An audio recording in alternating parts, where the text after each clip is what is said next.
Welcome back. The news in full details with me, Hala Al-Hamalawi. In line with the President Abdel Fattah al-Sisi's directives, the Health Ministry announced the launch of Ma'an Natma'in or Safe Together campaign aimed at expanding the COVID-19 vaccination drive in Egypt. The campaign started in Gharbiya, Minya and Ismailia governorates. The ministry said that 23,226 citizens have registered on its website over the past 4 days to receive the jabs. Health Minister Hala Zaid said that the campaign will last for 10 days across Egypt's governorates from 10 a.m. to 10 p.m.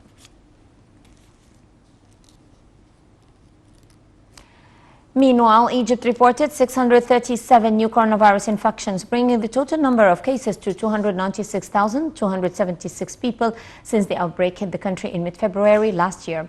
The Health Ministry also reported 16 new deaths, bringing the total number of fatalities to 16,951. The ministry added that 711 patients were discharged from hospitals, rising the number of those who have recovered to 249,793. The coronavirus has killed at least 4,678,016 people since the outbreak emerged in China in December 2019. The U.S. is the worst affected country with 672,880 deaths, followed by Brazil with 589,573 and India with 444,529. The details in this report. Australia's second largest city will exit its coronavirus lockdown in late October if vaccine targets are met under an official roadmap released Sunday. About 5 million people in Melbourne have been under stay-at-home orders since August 5th. This sixth lockdown they have endured so far during the COVID-19 pandemic. Officials in Victoria State, which includes Melbourne, announced those orders would be lifted when 70% of over 60s are fully vaccinated. They projected that target would be reached around October 26. Restaurants and pubs will be allowed to reopen, but only with a maximum of 50 fully vaccinated people seated outdoors, while a ban on visitors to homes will remain in place.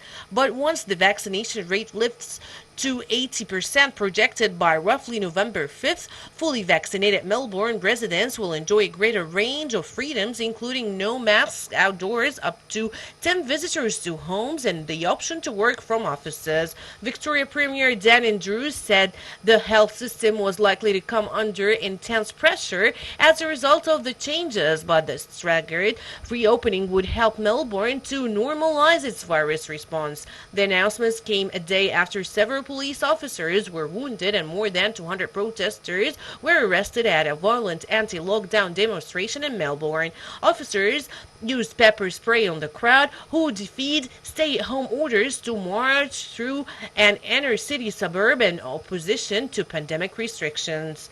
Melbourne spent almost 4 months in lockdown last year and has been recording hundreds of new cases each day, despite enforcing strict lockdown rules. Some 100 world leaders descend on New York this week in a partial return of the annual UN extravaganza despite COVID concerns, with progress sought on pressing global problems, starting with the pandemic. More in this report. The high-level 76th session of the United Nations General Assembly gets underway this week amid confusion about whether all delegates, including world leaders, have to be vaccinated against COVID-19 to attend. The UN General Assembly will also look to build momentum to reach an ambitious climate agreement and seek unity after the Taliban takeover in Afghanistan and the shadow of high tension between the United States and China. Ahead of the summit, Secretary General Antonio Guterres said there is need to re-establish confidence, adding that the current geopolitical division in the world is an obstacle. U.S. President Joe Biden will address the General Assembly for the first time on Tuesday, and a day later will convene a virtual summit on COVID-19 as he seeks to show U.S. leadership on vaccines. With the Delta variant triggering renewed infection spikes, Guterres warned that the world has heading in the wrong direction in all areas on the pandemic. He said it's absolutely unacceptable that there are countries where 80% of the population is vaccinated and some where 2% are vaccinated. British Prime Minister Boris Johnson will come to New York on Monday to seek action on climate ahead of a UN conference in Glasgow in November as temperatures and severe weather rise to startling levels. The United States discouraged heads of the state from visiting and asked that delegation be kept as small as a way to fight COVID-19.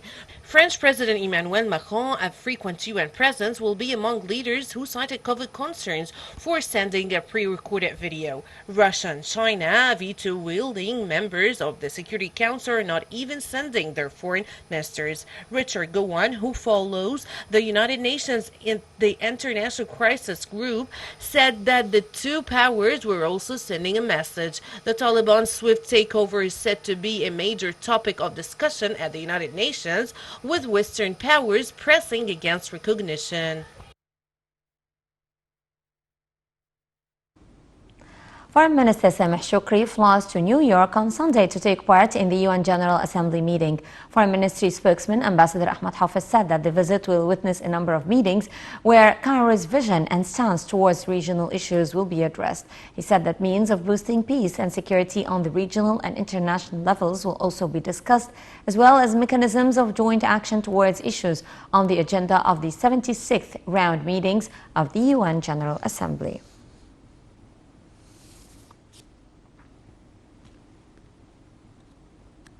Foreign Minister Sameh Shoukry asserted on the necessity of reviving the Israeli-Palestinian negotiations and the necessity of creating political horizons in parallel with a stable climate that guarantees this in a way that ensures stability in the region, avoiding waves of escalation and tension. This came during a phone call that Shoukry made with his Israeli counterpart Yair Lapid. The call also tackled the exerted efforts within the framework of reconstruction process, providing aid and support to all the occupied Palestinian territories in coordination with the Palestinian authorities to relieve the burden on the Palestinian people. The Israeli occupation forces on Sunday caught the last 2 of 6 Palestinians who tunneled out of a maximum security Israeli jail nearly 2 weeks ago in an escape that embarrassed Israel's security establishment. The 2 members of the jihad movement were apprehended before dawn from a house in the Palestinian city of Jenin in the occupied West Bank. Palestinian C members jailed by Israelis as heroes in the struggle for statehood on territory Israelis captured in 1967. An Israeli police spokeswoman identified the men as Ayham Naif and Munadil Yaqub. Kamenji, 35 years old, was arrested